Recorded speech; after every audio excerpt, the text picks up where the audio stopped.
En un mundo donde los mitos se aceptan como verdades y las barreras parecen imposibles de romper, es hora de hacer una pausa y cuestionar. Esto es ¿Quién dijo?, el podcast donde nos atrevemos a preguntar ¿quién dijo que no se puede? Mi nombre es Camila Aguilar, directora de la Fundación Alpina, y los invito a que me acompañen a conocer estas historias de la mano de invitados que siembran semillas de cambio en nuestro país. ¿Quién dijo que la seguridad alimentaria se resuelve con un mercado? Hoy tenemos un episodio muy especial en el que vamos a hablar de un tema que muchos tocamos, pero que a veces no sabemos si de verdad sabemos de qué estamos hablando, y es la seguridad alimentaria. ¿Qué es la seguridad alimentaria? La seguridad alimentaria es tener hambre, es poder comprar comida, es tener comida siempre. Entonces, en este episodio vamos a hablar un poco de eso y de cómo se resuelve la seguridad alimentaria y de quiénes están trabajando en este tema. Para arrancar voy a mencionar como una definición de seguridad alimentaria, que es el estado en el que todas las personas tienen acceso físico, social y económico permanente a alimentos seguros, nutritivos y suficientes para satisfacer sus necesidades y llevar una vida saludable, activa y saludable. Eso es como lo que se entiende por seguridad alimentaria. Pero hoy queremos hablar un poquito más de eso y tenemos unos invitados muy especiales, que son Felipe Roa Clavijo, que es profesor de la Escuela de Gobierno de la Universidad de los Andes e investigador en áreas de agricultura, alimentación y desarrollo sostenible. Tiene un doctorado en Desarrollo Internacional de la Universidad de Oxford y una maestría en Administración Pública de la Universidad de Seattle. Y también contamos con Camilo Ardila, que es consultor enfocado en sistemas agroalimentarios sostenibles y agroecología, y ha trabajado con la FAO y el colectivo MESA de la Universidad de los Andes, investigando temas relacionados con seguridad alimentaria y desarrollo rural sostenible. Camilo tiene una maestría en agroecología de la Universidad Sueca de Ciencias Agrícolas. Entonces, bienvenidos y muchas gracias por estar acá. Bueno, no, Camila, a ti gracias por la invitación. Qué lujo estar aquí contigo en tu podcast y compartir mesa aquí con Camilo. Muchísimas gracias, Camila, y a la Fundación por invitarnos. Qué bueno poder compartir este espacio y conversar de estos temas tan importantes. Bueno, pues no sé qué les parece si empezamos con el título, ¿no? Este podcast habla de quién dijo, porque tratamos como de derribar mitos. Y hay un mito que es, pues, si hay hambre, repartamos mercados, ¿no? Entonces, así se solucionan las cosas. Entonces, ¿qué tal si arrancamos por ese quién dijo? ¿Quién dijo que con un mercado se solucionan las cosas? Bueno, yo creo que ahí comenzar diciendo que, claro, la inseguridad alimentaria es mucho más que el hambre, ¿no? El hambre es una de esas expresiones, si se quiere, de la inseguridad alimentaria.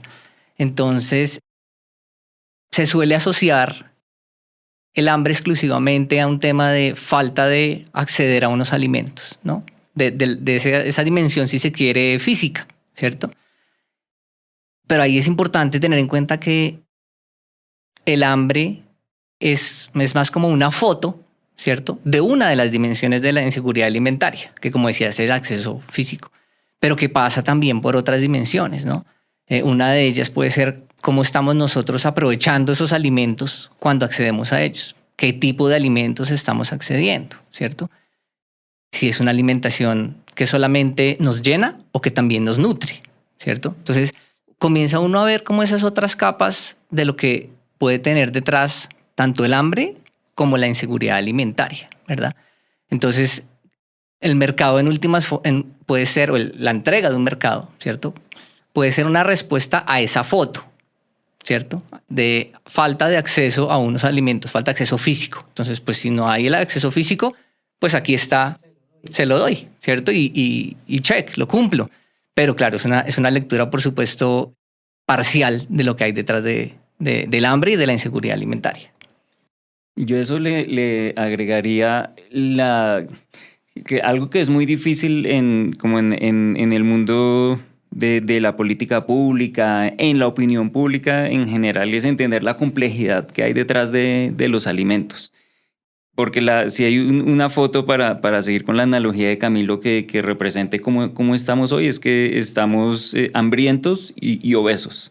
Entonces, la situación hoy en día no es solamente de hambre y de inseguridad alimentaria y no poder acceder a los alimentos de una manera física, sino que nos estamos alimentando mal también, ¿no? Entonces, yo en mis clases siempre uso el libro del profesor Raj Patel, que él dice así, ¿no? Estamos hambrientos y obesos al mismo tiempo. Entonces, mucho más allá que un mercado, mucho más allá que acceder a un plato de comida. Ese es como un punto de entrada, pero las dimensiones son mucho más amplias. Claro, y también como ver que esto es un problema social. ¿Por qué es un problema social? ¿No? Por lo que tú dices, estamos hambrientos y estamos obesos. Y en Estamos Hambrientos hay una cifra reciente que es que casi 15 millones de personas en Colombia tienen inseguridad alimentaria o severa o leve, que eso es básicamente o que se están saltando una comida o que no tienen suficientes alimentos durante el día o de manera permanente o ya que están pasando hambre. Y si uno dice, bueno, pero 15 millones de personas, eso como para ponerlo en dimensión son, si llenamos el departamento de Antioquia y el departamento del Valle del Cauca con estas personas, se llenan estos departamentos. Entonces dice uno, pues es un problema social, por supuesto en el mundo, pero aún también en Colombia. Y lo que vemos es que hay como poca conciencia, muchos trabajando en este tema, pero se siente como muy alejado. Por eso es importante como la cifra, ¿no? De decir, pues siempre tenemos esa problemática en Colombia y tenemos que ver cómo superar el tema del mercado y pasar a los mercados, ¿no? Sí, ahí me haces pensar por ejemplo, para el caso de Bogotá, esa misma estadística que tú mencionas. Bogotá ha hecho avances muy importantes en reducir la inseguridad alimentaria. Hoy en día, según las últimas estadísticas, las personas que están en inseguridad alimentaria moderada o grave está por debajo del 6%. Que es un logro muy importante para la capital del país. Pero si tú miras las cifras de obesidad, es casi el 60% de los habitantes en Bogotá tienen sobrepeso. Entonces ahí es donde tú dices, ok, el problema no solamente es el acceso, sino es lo que estamos comiendo también. De acuerdo. Para complementar allí también, claro, cuando uno mira la dimensión del problema, muchas veces lo primero que se piensa es, pues necesitamos entonces más comida, ¿cierto? Para que pues si tenemos tantos millones de personas en Colombia que pasan hambre, pues produzcamos más, porque ¿qué es lo que está pasando? No es como una primera lectura muy común. Y resulta que el problema no es de falta de alimentos, ¿sí? El problema ni siquiera es, digamos, de la productividad de la tierra, ¿cierto? Ya hace 40, 50 años que ya se ha demostrado que el problema no es de la oferta de alimentos, ¿cierto? Que tiene otros problemas relacionados como la distribución de los alimentos, ¿cierto? Como la eficiencia de cómo se gestionan los alimentos. Entonces, por ejemplo, 1/3 de los alimentos en el país se pierden o se desperdician. Entonces uno dice, 1/3 de los alimentos. Eso hace varios años que se hizo ese cálculo, era como la comida que necesita Bogotá durante un año. Entonces uno dice, venga, entonces tal vez el problema no es de producir más, ¿cierto? Es de, bueno, 1, ¿qué estamos produciendo? ¿Cierto? 2, ¿dónde lo estamos produciendo? Y cómo se está accediendo o no a esa producción, cómo se está gestionando, ¿cierto? Entonces ahí hay temas que no suelen estar muy asociados al hambre en una primera lectura, desde temas de logística, ¿cierto? Desde temas de cómo hacemos para que los restaurantes, por ejemplo, desperdicien menos alimentos, para que nosotros como comensales desperdiciemos menos alimentos. Entonces comienza uno como a agregar capas o a agregar fotos, ¿cierto? Que le hacen a uno pensar, bueno, entonces esto está como más difícil, ¿no? Está como más complicado, pero al mismo tiempo hay respuestas desde más sectores. No es solamente como, es que son los productores y el sector agropecuario. Sí. Exacto, sino hay otros actores que tienen también, digamos, que aportar allí para este problema, este gran problema que es el hambre. Y los voy a llevar a la ruralidad, porque digamos como Fundación Alpina, que es donde estamos, y pues me haces pensar, por ejemplo, en la Alta Guajira. Nosotros trabajamos en 3 territorios principales que son la Guajira, Bichada y Cauca. tanto La Guajira como el Bichada, más de la mitad de la población tienen problemas de inseguridad alimentaria. Y pasa un poco lo que tú dices, y es, pero qué ironía, porque es que muchos viven en el campo, o sea, viven en el campo con unas posibilidades de producir, pero resulta que es esa distribución, ¿no? De qué se produce y para qué se produce. Y lo que nosotros hemos visto es que es bien importante fortalecer esas capacidades productivas en la ruralidad, porque muy bien saben cultivar, saben producir ciertos alimentos, pero no tienen presente que de ahí mismo hay una posibilidad de comer. Hay uno de los indicadores con los que nosotros más trabajamos es ese autoabastecimiento. Como uno, pues con hambre no puede producir. Entonces, si estamos pensando en temas de generación de ingresos, etcétera, lo primero es ver cómo cubrimos esas necesidades. Y ahí es donde decimos que a veces los mercados o el mercado daña esa visión o esa posibilidad de construir un camino distinto que fortalezca la seguridad alimentaria, porque la gente puede decir, bueno, pues aquí hay una solución, pero claramente esa solución no es sostenible. Entonces nosotros, pues mucho la experiencia es cómo fortalecer esas capacidades productivas para que en un primer momento haya un autoabastecimiento y un entendimiento de cómo me alimento distinto, cómo tengo otros alimentos que puedan enriquecer mi comida, pero al mismo tiempo pueda tener yo un excedente y empezar una comercialización distinta en unos sectores distintos. ¿Cómo ven ustedes eso desde la ruralidad?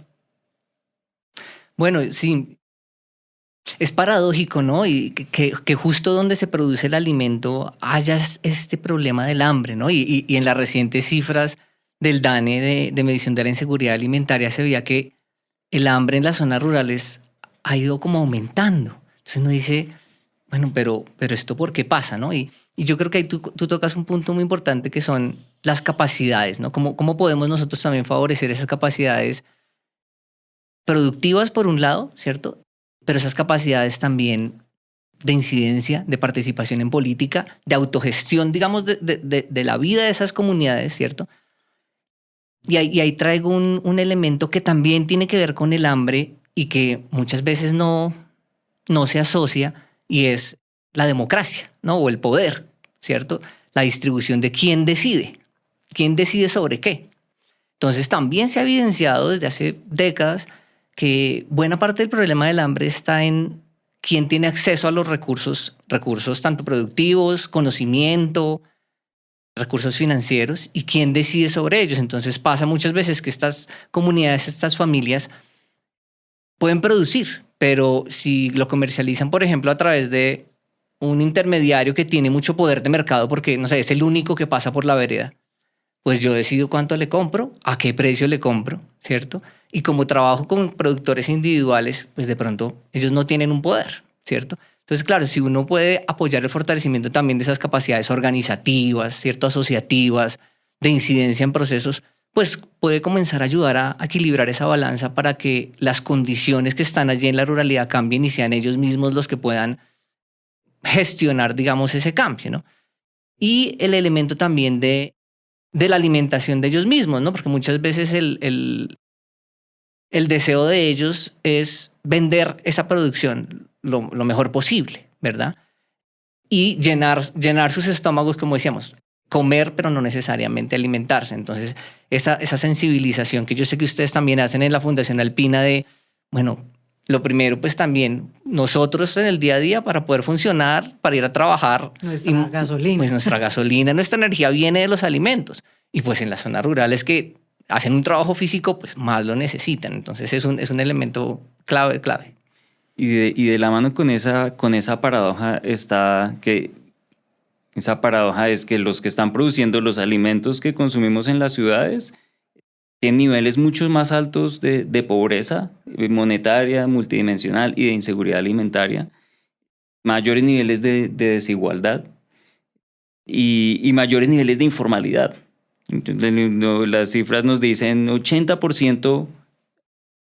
hay un 80% de informalidad en las zonas rurales.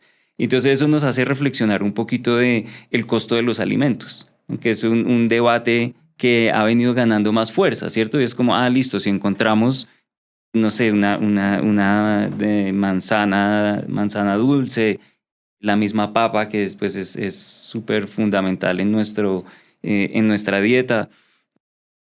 ¿Cuánto? O sea, y a veces la encontramos como barata, ¿no? Y uno dice, no, buenísimo, y entre más barata, pues mejor, y yo me voy, y hasta negocio que me la dejen más barata, lo que sea. Pero detrás de esa papa y detrás de ese alimento, pues lo que hay es mucha desigualdad, mucha pobreza, mucha inseguridad alimentaria, que es donde está la paradoja. Y no solamente social, sino ahí está el componente ambiental. ¿Cierto? Es cómo se produjo ese alimento, qué tanta agua usó, qué tantos nutrientes o insumos agroquímicos se le pusieron a eso, o insumos orgánicos posiblemente en otras ocasiones, ¿no? Entonces ahí detrás de eso, en las zonas rurales son las que nos cuentan la historia de esos alimentos que están llegando hoy a nuestra mesa y que no estamos viendo necesariamente todas esas realidades que no son las más fáciles. Ahí ustedes han mencionado, solo como para contarle a quienes nos oyen, porque hay algo que en lo que ustedes son expertos, que son los sistemas agroalimentarios. Y me encanta porque lo hemos mencionado sin mencionar el nombre, que está maravilloso, porque la idea es que eso uno a veces dice, pues si me pasaba a mí también hace un tiempo, pero todo lo que es sistema ya es complejo. Entonces es como, ¿cuáles son esos componentes? Y ustedes lo han dicho muy bien, y es como cada uno de los eslabones de esa producción de la comida hasta la alimentación es fundamental para poder cambiar la historia. Y yo creo que esa es una clave importante, ¿no? Como que quede que no es solo una cosa que hay que hacer, y por eso los mercados, pues, o el mercado no es suficiente, sino es cómo cambiamos y ajustamos esas realidades de cada uno de los eslabones que hacen parte de la comida que nos llega. Y ahí quería como hablar de algo que tú mencionabas, y es que a veces la gente no se alimenta bien aunque tengan comida. Entonces, eso pasa también en la ruralidad. Digamos que a nosotros nos pasa a veces que llegábamos a un territorio y bueno, ¿qué es esto? No, eso es maleza, o eso es tal, y resulta que es un alimento que han dejado de usar, o que no le ven la relevancia a ciertos alimentos hasta tanto no hay como un trabajo alrededor de ellos. Eso en el campo, pero pasa en otros, digamos que en otros espacios. No sé ustedes como qué papel juega la cultura o la educación o en la forma de comer en Colombia. Pues es muy importante considerar en lo que llega a la mesa y en cómo se ha ido transformando también. Y uno de esos componentes que nosotros con Camilo lo hemos estudiado bastante, es el tema de la urbanización.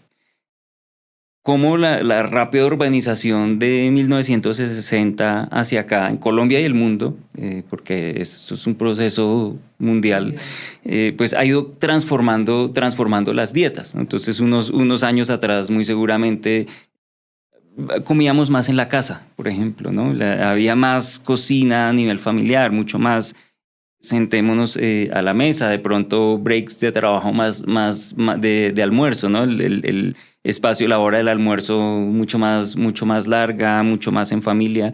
Y lo que hemos visto es que todo eso se ha ido transformando con la urbanización, estar en el trabajo, las distancias que hay que recorrer en las ciudades. Entonces cada vez estamos más comiendo fuera de la casa, cada vez más estamos consumiendo alimentos ultraprocesados, cada vez más comemos en restaurantes y estamos preparando menos los alimentos nosotros mismos. Entonces eso pues implica unos cambios culturales muy importantes en el qué estamos comiendo, cómo estamos comiendo, y en ese paradigma que mencionaba Camilo no, es que el horizonte es la productividad, ¿no? La mayor productividad posible para responder a una población creciente, que sí es un reto muy grande porque sí hay más bocas que alimentar, pero al mismo tiempo eso va con unos costos implícitos sobre las dinámicas más culturales, en especial en un país tan biodiverso como Colombia. Sí, agregando lo que decía Felipe, hay como otra fuerza de cambio que interactúa con la urbanización, y es la globalización, ¿no? Y la hiperconexión que viene con la globalización, ¿no? Que por supuesto nos trae un montón de beneficios, pero que nos trae unos desafíos en cuanto a alimentación, y es que la urbanización y la globalización traen consigo haciendo las dietas más homogéneas, ¿no? Entonces, pues uno ve como unos platos estándares, por ejemplo, uno ve en las ciudades, ¿no? Entonces, la persona de a pie que está almorzando, pues termina almorzando casi siempre lo mismo, los mismos tipos de platos, no sé, papas fritas y una porción de proteína, de pollo a la plancha, ¿sí? Y 2 hojitas por ahí verdes y ya, ¿cierto? Y es como un almuerzo muy común, muy frecuente en distintas ciudades, en distintos estratos o comida rápida, ¿no? Entonces la hamburguesa, el almuerzo común, o si está de pronto uno en otras condiciones económicas, no sé, el arroz con huevo, ¿cierto? Entonces son como unos platos homogéneos que se repiten y se repiten, y claro, ahí el desafío también es cómo abordamos eso desde yo diría como una crisis de tiempo, ¿no? Porque por supuesto que volcarnos a pensar más, elegir mejor y buscar otras alternativas de comida toma tiempo. Toma tiempo, eso lo sabemos. Y decía Felipe, claro, pues si tengo que andar 2 horas en la mañana para llegar al trabajo y 2 en la tarde y solo tengo media hora, pues yo a qué horas voy a hacer eso. Claramente ese es un desafío muy grande, ¿cierto? Pero esa hiperconectividad también que decía, pues a medida que avanza también el acceso a Internet en las zonas rurales, pues también llegan esos mensajes, ¿cierto? De que este es el ideal, ¿no? Como este es el deber ser, ¿no? El acceder a este tipo de comida, a este tipo de platos, con las redes sociales, eso pues se dispara un montón. Y entonces la gente en la ruralidad pues comienza a ver eso como la aspiración también. Y entonces se mezcla con problemas, digamos, más estructurales de la alimentación en las zonas rurales, ahora con no solo de pronto yo tengo acceso a pocos alimentos, sino que entonces yo quiero eso, porque eso es lo que estoy viendo. Que no es lo que está disponible. Exactamente. Entonces hay unos desafíos bien interesantes que en últimas eso también es la cultura, ¿no? Cómo está transformándose la cultura con estas tendencias, ¿no? Porque a veces uno piensa en la cultura más en las tradiciones, ¿cierto? Pero la cultura es cambiante. Eso se va transformando con estas tendencias y con estas fuerzas. Y ahí me haces pensar en el contexto, ¿no? El contexto sí que es importante, y está como el cuento de la bandeja paisa, que pues la bandeja paisa era una comida perfecta para el trabajo que implica la recolección de café, y no tenía todos los chicharrón, arroz, pero en un contexto distinto, pues tal vez esa no es la comida. Entonces, que es bien importante también entender y volver a recuperar ciertas costumbres, ¿o no? Por eso la cultura importante de qué se hacía y por qué se hacía, ¿no? Porque, pues obvio, todos nos vamos a seguir comiendo la bandeja paisa felices, pero digo, ahí había una explicación de todos los alimentos en un momento del día para unas necesidades, y resulta que los contextos van cambiando y se van adaptando a lo que la cultura o la moda también nos diga. Claro, claro. Y ahí hay un elemento también que me parece que es importante para movernos a esas transformaciones de la manera en que nos alimentamos, y es como la alimentación de temporada, ¿no? Eso también, como que antes había una mayor noción. No, es que ahorita estamos en cosecha de papaya. Entonces eso era pues papaya en jugo, en postre, en fruta, ¿cierto? Muchas preparaciones, y se aprovechaba mucho más, ¿no? Ahora nosotros en la ciudad no sabemos cuándo es la cosecha de qué. Claro, y variaban así. Claro. Entonces como que ahora pues de pronto a mí me gusta el banano y pues como banano todo el año. Claro, que no está mal, por supuesto, pero que el desconocimiento de esas otras dinámicas de si ahorita tengo cosecha de mango, pues el mango está más barato, pues es una posibilidad para mí que pronto no tengo tantos recursos de acceder a una fruta porque está más barata, ¿cierto? Y ahí tú mencionabas también como la información o la educación alrededor de los alimentos, pues ahí tiene un rol fundamental. Y eso conecta también con pérdida y desperdicio de alimentos que tú mencionabas al principio, ¿cierto? Entonces, como no sabemos bien cuáles son los alimentos que están en temporada, muchas veces tampoco sabemos cómo están fluctuando los precios. pues como consumidores, a pesar de que hay estadísticas oficiales que nos dicen que sube, que baja, pero eso también conecta con claro, en algún momento de sobreproducción, pues muy seguramente conecta con pérdida de alimentos, ¿no? Se perdió la cosecha, no se pudo vender toda y pues se pierden esos alimentos. Pero hay otro punto que tú mencionabas que me parece bien importante, Camila, es el de cómo a veces tenemos digamos, nunca tal vez en nuestra cultura colombiana, nunca hemos demeritado el ajiaco, nunca hemos demeritado la bandeja paisa, bueno, otros platos regionales, el mute, no sé, la changua, por controversial que sea, el arroz con huevo, lo que sea.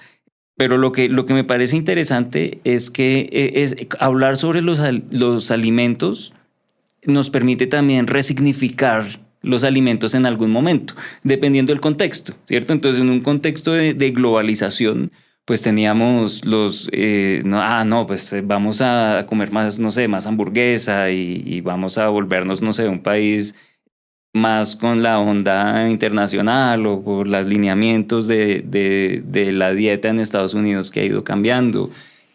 Pero le ponemos piña a la pizza o algo así.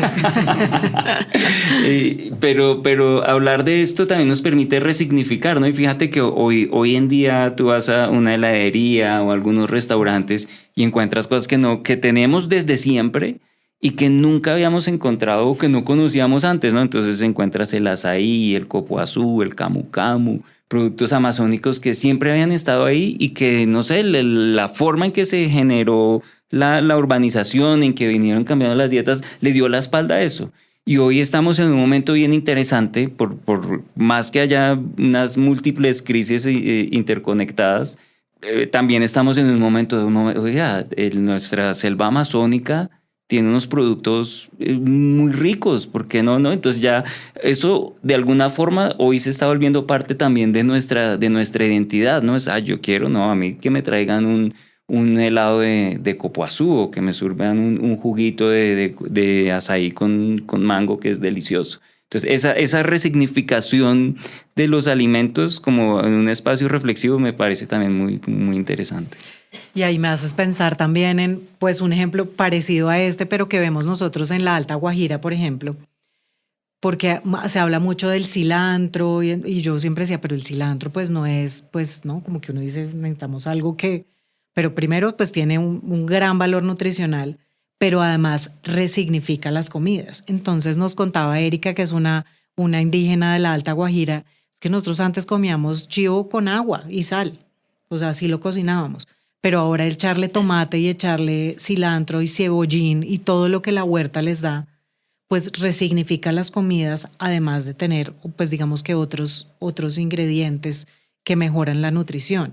Y también nos decía una mujer un día, es que con las verduras que ya podemos producir y que ya comemos, yo veo que la piel de mi hijo es diferente. Entonces hay cosas que tú no puedes, pues que no mides, pero que las ves y las notas y la gente empieza a cambiar esas formas de consumo por lo que ven, ¿no? Entonces apreciar la verdad la nutrición que era, pero pues si le echo una hoja o no se la echo, pues, pero resulta que te cambia los patrones de alimentación y cambia lo que una población o una comunidad puede contar.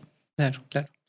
Mira que en la formación o en la reconstrucción de esos patrones o de esos hábitos de alimentación, hay un componente muy importante que son como los entornos alimentarios, ¿no? Entonces es como esos contextos, esas ideas que generan en mí las decisiones de qué consumo, cómo lo consumo, dónde lo consumo, cómo lo gestiono, ¿cierto? Y en esos entornos alimentarios uno de esos entornos más bien tiene un rol fundamental y es el entorno laboral o de estudio, ¿cierto? Ahora que hablamos de la urbanización, ¿no? Y eso, bueno, si yo estoy en un lugar de trabajo, tiene una cocineta, tiene un lugar donde yo pueda refrigerar o calentar mis alimentos, qué tipo de alimentos venden de pronto ahí, ¿cierto? En una máquina, en una tienda, qué tipo de alimentos tengo acceso o no. Eso me puede reforzar unos patrones o cambiar unos patrones hacia hábitos más saludables o hacia hábitos menos saludables. En las universidades lo mismo, ¿no? ¿Qué alimentos están ofreciendo en las universidades para venta, en los alrededores de las universidades, ¿cierto? Entonces, claro, ahí también hay un componente muy importante que hace parte también de la cultura, ¿no? Bueno, en esa cultura de trabajo, en esa cultura universitaria, cómo se están gestionando o no esos entornos hacia una alimentación más o menos saludable. Y ahora que mencionas eso, ¿qué actores creen ustedes o saben ustedes que deben ser como estar pendientes de que eso suceda? Hablando ustedes que son expertos en temas de políticas públicas y demás, ¿qué actores deben o articularse o ser los rectores de ir cambiando estos patrones y de ir dando ciertas líneas de hacia dónde debe irse? Esa es la pregunta, porque fíjate que precisamente si vamos como a cuáles son los desafíos grandes de la alimentación, es que estamos desconectados. Entonces no sé, el Ministerio de Agricultura no siempre coordina con el de Ambiente, o el que está produciendo está muy desconectado del que está comprando en la tienda de la esquina, ¿no? ¿Cuántos intermediarios pueden haber entre el que produjo la papa en venta quemada y la tienda de la esquina donde la compré yo? Fedepapa dice que hay 11. Entonces hay una desconexión entre diferentes actores, ¿no? Lo vemos también, no sé, en los comedores universitarios, en los contextos que mencionaba Camilo de los, ¿cómo fue que dijiste? Los entornos alimentarios. Entonces allí, y entonces ¿cómo por dónde empezamos? ¿Cierto? Esa es una pregunta. Muchas veces empezamos, no, vamos a donde los productores. Y se va y se apoya a los productores, pero entonces ¿quién compra el producto? ¿No? Y lo vemos también en las zonas de, por ejemplo, de sustitución de cultivos de uso ilícito, que se están haciendo esfuerzos enormes por sustituir esos cultivos por cultivos lícitos. Entonces siempre frutales, siempre café, siempre otros productos, y luego no pensamos en el consumidor, ¿no? Entonces muchos de esos proyectos fracasaron ahí antes de empezar porque no se habló con el consumidor final. Camilo y yo trabajamos en esta iniciativa que se llama Table, Mesa Colombia, pues que es una iniciativa de unas universidades en Europa, incluyendo Oxford, Wageningen y la Universidad de Ciencias Agropecuarias de Suecia, con la UNAM y nosotros en Uniandes, y allí estamos promoviendo diálogos. Entonces un punto de arranque allí, poder traer a la mesa a actores que generalmente no se hablan, ¿cierto? Y nosotros hemos organizado diálogos con sector privado, con gobierno, con productores, que generalmente curiosamente no se sientan en la misma mesa. Entonces, no sé si respondí la pregunta, tal vez no la respondí estructuralmente, pero sí hay un desafío grande en quienes se sientan a la mesa. Solo para agregar allí, retomando lo que tú decías, por ejemplo, del cilantro en la preparación del chivo, ¿no? Hay un actor que usualmente no se le conecta también, para seguir con la conexión que decía Felipe, y es, digamos, la parte gastronómica, ¿cierto? Entonces, pues si queremos mejorar la alimentación, el consumo de frutas y verduras frescas, pues uno sabe siempre que en las verduras hay como cierta prevención, por ejemplo, de los niños y las niñas que de pronto no les gusta, ¿cierto?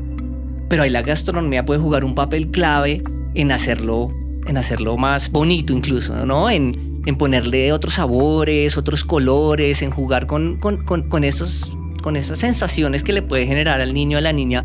Ay, es que yo veo esto rojo, yo quiero este arroz verde, ¿qué es? ¿No? No, es que es un arroz con espinaca. Sí, entonces como que es un actor, los actores en general gastronómicos, desde temas más de nutrición hasta temas más de la industria gastronómica, que pueden jugar un rol ahí muy importante que normalmente no se conecta tan bien. Y el segundo, para destacar, además de los que decía Felipe y que lo hemos comentado, es el sector cultura, ¿no? Entonces, cómo desde esa resignificación que decíamos de las dietas, de los productos, pues allí atrás también hay asociado un conocimiento, ¿cierto? Entonces, ese conocimiento también tradicional, ¿cómo lo reinsertamos en estas dinámicas de urbanización, de globalización, de menos tiempo? Pues puede también contribuir mucho a gestionar mejor los alimentos, a gestionar mejor la alimentación saludable.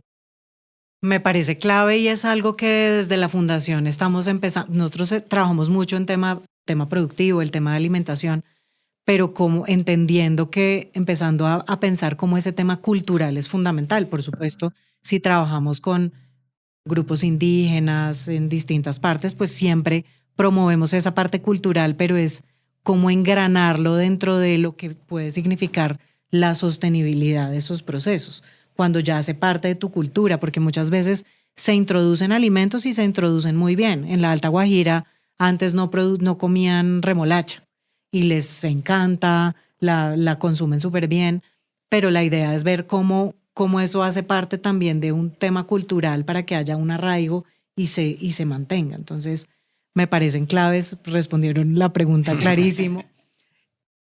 Y quería ahora llevarlos a otro tema y es, con toda la experiencia que ustedes tienen, hablemos un poquito de qué sí funciona, ¿no? ¿Qué han visto ustedes tanto a nivel internacional como nacional? Yo sé que hemos dado puntadas a lo largo de la conversación, pero ¿qué hemos visto que funciona para fortalecer los temas de seguridad alimentaria? ¿Qué experiencias conocen que uno diga efectivamente no es el mercado, sino esto? Bueno, yo comenzaría, creo que hay varias experiencias que de lo que hemos podido analizar, de lo que yo también he trabajado, tienen un componente en común, experiencias digo que han mostrado como éxito, ¿no? Como resultados importantes, y ese componente en común es como la reconexión, ¿no? Decía Felipe, estamos desconectados, no solamente productores de consumidores, sino entre otros actores. Entonces, iniciativas que buscan esa reconexión del sistema alimentario, es decir, de todas las partes que tienen algo que ver con la alimentación. O en otras palabras, que buscan como anclar más esa alimentación al territorio, ¿no? A las potencialidades, a los recursos, a los actores que están en ese territorio. Uno de esos ejemplos es programas de alimentación que busca vincular a la agricultura familiar, a los campesinos locales, con distintos mercados locales, privados y públicos. El caso de Brasil, pues, es un caso que se ha estudiado mucho, que ha mostrado muchos resultados, por ejemplo, con el programa de alimentación escolar, ¿no? Entonces, cómo las organizaciones de agricultura familiar locales se vinculan a las compras que se necesita para alimentar a los niños, ¿no? Entonces, ahí hay una primera conexión, pero también hay otra conexión de, bueno, y cómo esas universidades públicas estaduales se conectan entonces para fortalecer las capacidades de las organizaciones que tú decías. Pero también cómo entonces el sector financiero de ese territorio se conecta para financiar los emprendimientos, para financiar las fincas que están produciendo para ofrecerle los productos al programa de alimentación escolar. Entonces comienza a tejerse esas conexiones. Incluso allí también, ahora que hablaba yo como de la importancia de la gastronomía y la nutrición, en Brasil cuando estaban como repotenciando su programa de alimentación escolar, una acción que ellos dicen que les contribuyó mucho era cómo llevaron a las nutricionistas y a las cocineras del programa a campo a ver, vea lo que se produce aquí, vea lo que la agricultura familiar de aquí produce esto, ¿por qué producen esto? ¿Cuándo producen esto? Con esa información ahora sí, mire a ver entonces cuáles son esos menús que tiene que diseñar para que no solamente sean nutricionalmente adecuados, para que cumplan, digamos, con todos los requisitos de salud para los niños y niñas, sino que también puedan vincular entonces a estas familias productoras. Entonces, otra conexión más, ¿cierto? Entonces, creo que esas experiencias que han mostrado éxito son las que buscan hacer la mayor cantidad de reconexiones posibles en el territorio particular. Y yo diría que en línea con las conexiones, algo que sí funciona es el liderazgo.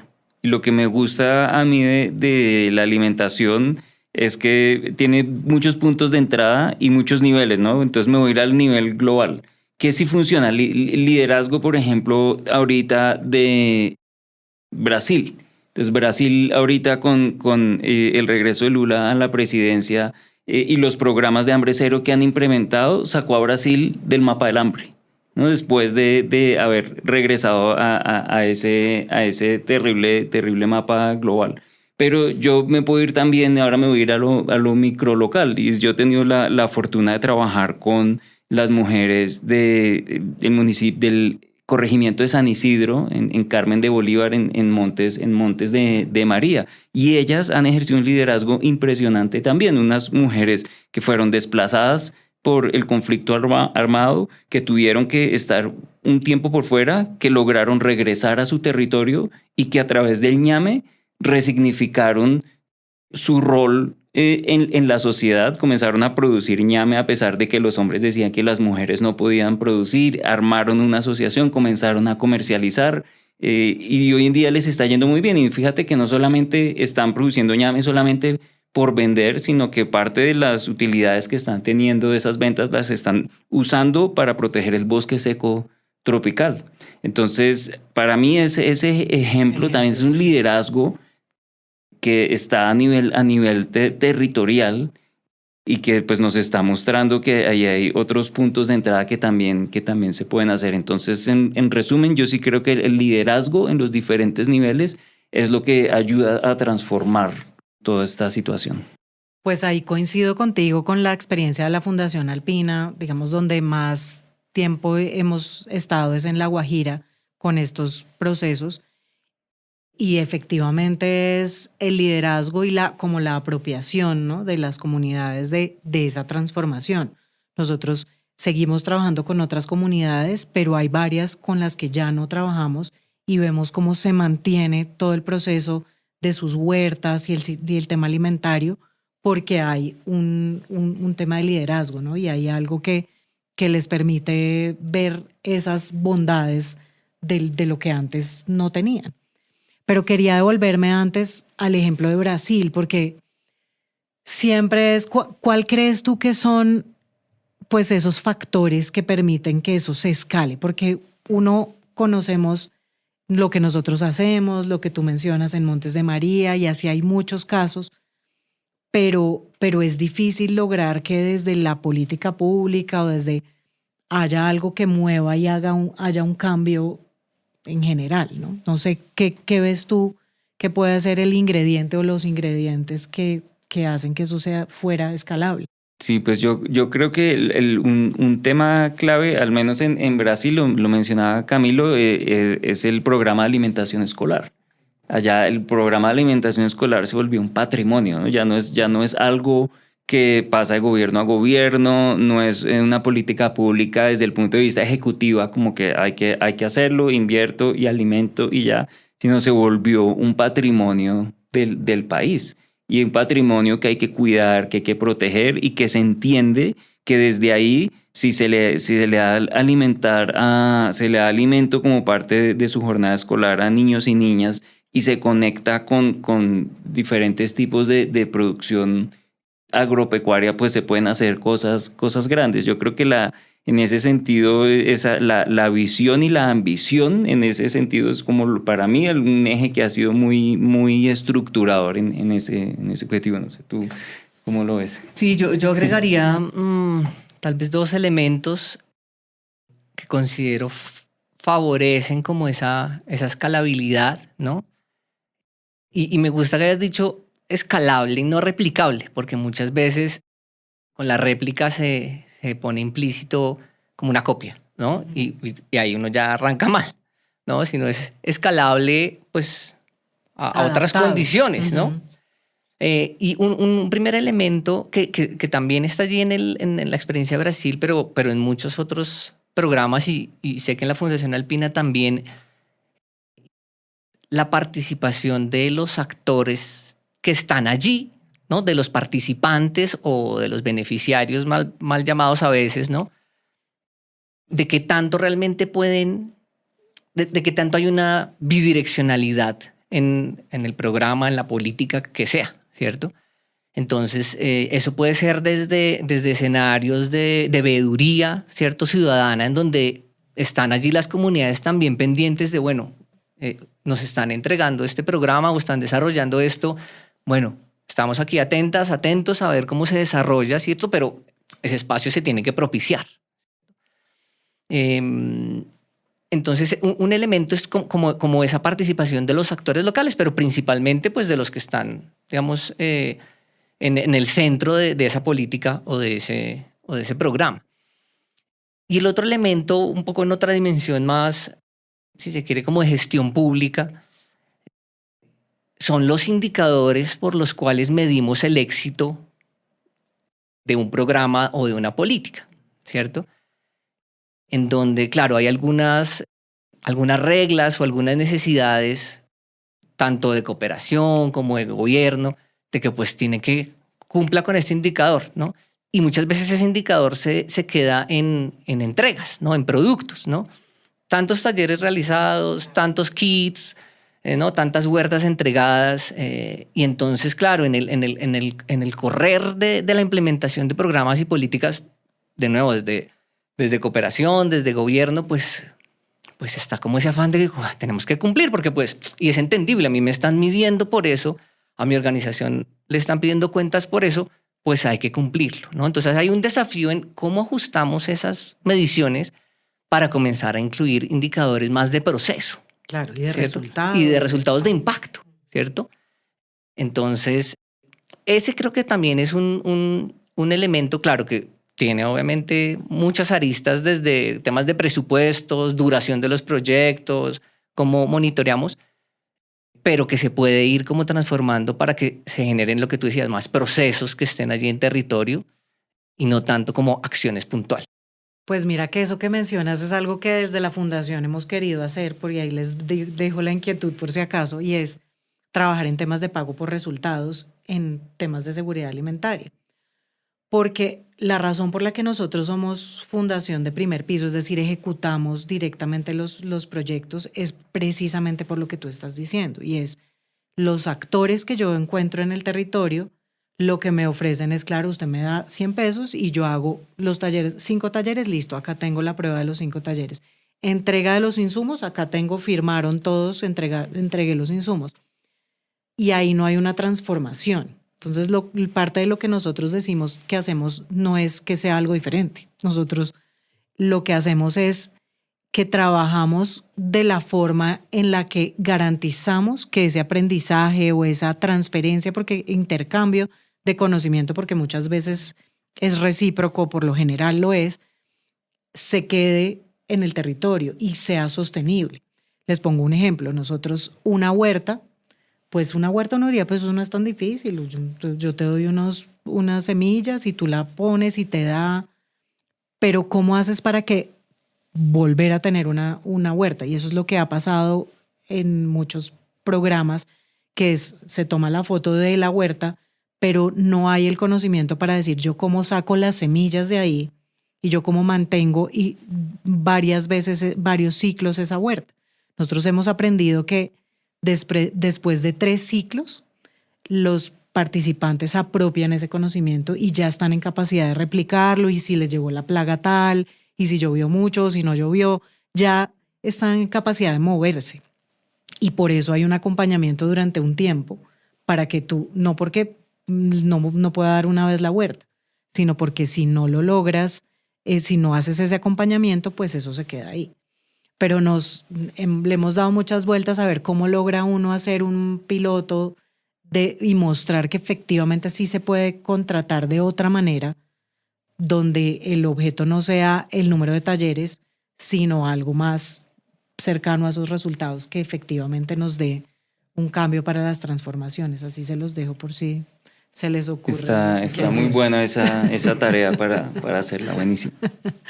Entonces ese es un tema. Bueno, no sé, ¿tienen algo más que les quisieran comentar? Bueno, de pronto también invitar a la audiencia a que se reconecten con los alimentos, ¿no? O sea, es algo que está todos los días, varias veces al día, ¿cierto? Entonces... Facilito. Es fácil, no se la tienen que rebuscar, ni es algo como el cumpleaños, el regalo de cumpleaños que le regalo a mi papá, a mi novia, ¿no? Todos los días hay una oportunidad para reconectarse, para decidir bueno, no solo qué tipo de alimentos estoy tomando y cómo me alimento, sino qué tipo también de sistemas de producción, de comercialización estoy apoyando, ¿cierto? Tenemos un abanico, obviamente en el marco de las limitaciones de ingresos, de tiempo que hablábamos, pero hay una oportunidad ahí para que digamos, resignifiquemos y nos conectemos más con los alimentos todos los días. Súper. Yo quería hacerte una pregunta y es desde tu perspectiva y el liderazgo que estás llevando en Fundación Alpina, como tú, y teniendo en cuenta pues, el gran trabajo que ustedes han hecho a nivel local con una mirada nacional. ¿Cuál crees tú que son unos puntos de entradas clave para transformar como estos aspectos? Pues mira, yo diría que hay dos temas y lo mencionaba ahorita por encima y es el acompañamiento. Yo siento que el acompañamiento y digamos que reforzar las capacidades técnicas, no solamente en lo técnico, sino en el ser, yo creo que son lo que hacen la diferencia, por lo menos en lo rural, digamos que es donde nosotros trabajamos. Muchas veces cuando tú formulas un proyecto o defines un proyecto, ves gente ahí y dices, no, pero es que esto debería irse a los participantes.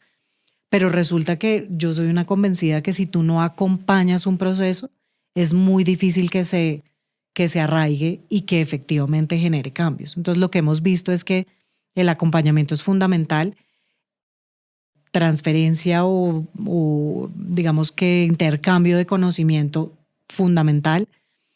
Y lo último que yo diría es no es solamente en el hacer, sino en el ser, porque también olvidamos quién es el que se está alimentando, ¿no? Es una persona con miedos, con temas de confianza, con problemas en su comunidad.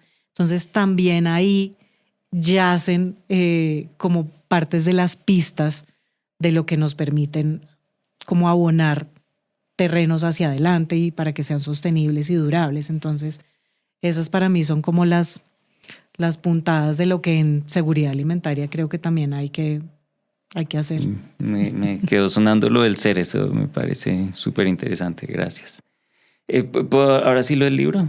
Pues ¿Sí? claro, ¿Puedo contarles? no, vamos a ¿Sí? cerrar acá con una chiva. Listo, entonces bueno, no, que aprovechamos este podcast, tu amable invitación y la de la Fundación Alpina para pues anunciar que vamos a publicar próximamente un libro sobre sistemas alimentarios en Colombia.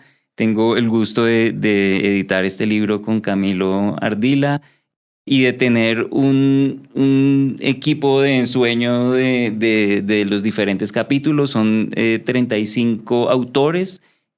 Tenemos 9 capítulos y 7 entrevistas cortas de diferentes actores del sistema alimentario. Wow. Creemos que una de las riquezas del libro es que no es solo académico, se va a publicar con Ediciones Uniandes, pero no solamente invitamos a académicos a escribir. Tenemos la fortuna de tener además un capítulo tuyo con Antonia Zapata como parte de la experiencia de la Fundación Alpina, de WF, de FOLU Colombia y en general pues el libro creemos que va a ser un aporte bien interesante y muy importante para estos debates. No sé qué quieres decir ahí. Reiterar la invitación para que estén atentos. El primer semestre del próximo año estará por ahí ya disponible y bueno, para seguir conversando justo de estos temas, ¿no? Del hambre, de la alimentación, de los sistemas alimentarios.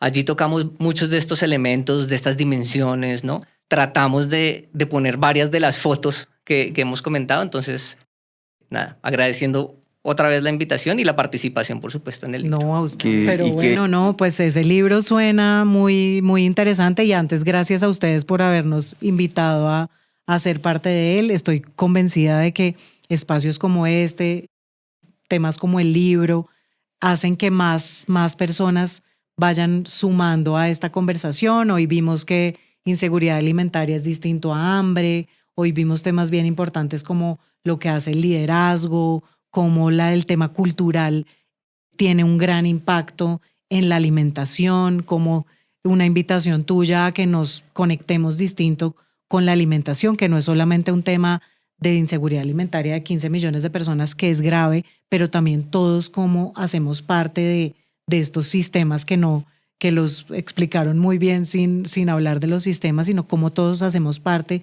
de ese camino hasta llegar al consumo, y creo que pues hay una cantidad de elementos muy interesantes en esta conversación y de verdad muchísimas gracias por aceptar la invitación y que siga la conversación sobre alimentación.